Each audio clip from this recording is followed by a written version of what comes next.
Okay, so today we're going to talk about the Vikings, just a little bit about who they were, where they were from, and what they did. The Vikings were people from Scandinavia, so that's Norway, Sweden, and Denmark, who spoke a northern Germanic language called Old Norse. This is not English or German as we know it today, but a distant northern cousin of those two languages. If you look at this map, you will see Scandinavia, so Norway, Sweden, Denmark, in red. This is the area that the Vikings originated from, and it is their original homeland.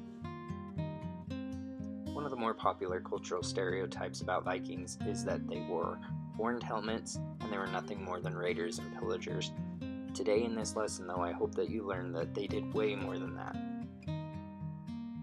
This map illustrates different waves of exploration by the Vikings out of their native Scandinavia.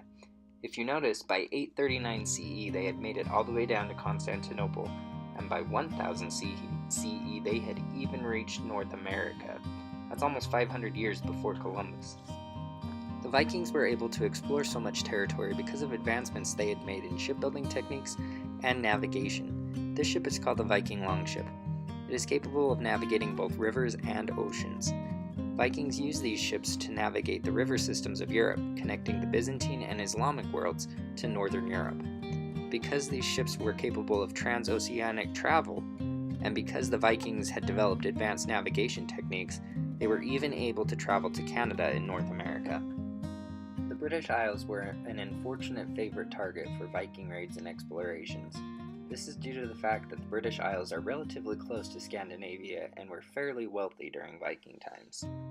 As was mentioned earlier, though, the Vikings did more than simply raid. They landed in the British Isles with an eye to colonize.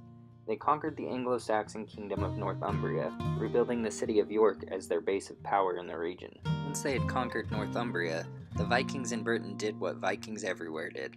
They settled down and built cities. One of these cities, a small trading port that would eventually be called Dublin, would even grow to become the modern capital of Ireland. Unfortunately, in modern times, Vikings are often viewed as being uncivilized or dumb. This was far from the case. In fact, our modern life has been so influenced by Vikings that we even stole many Viking words. These words are very common in English today. Have you ever met someone or something that is ugligur? If so, you can thank a Viking for the ability to describe it. Have you ever been short of cash and needed to take out a loan? If you have, thank a Viking. If Santa has ever delivered presents to your house in a sled pulled by a reindeer, then you should thank a Viking.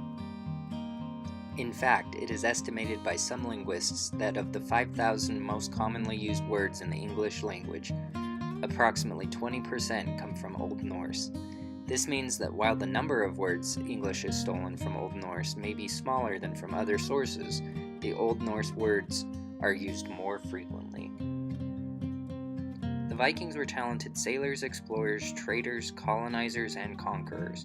Their journeys connected Europe, Asia, and North America. Their impact can still be seen in our culture and language today. And as a result, we should value the contributions they have made to modern society.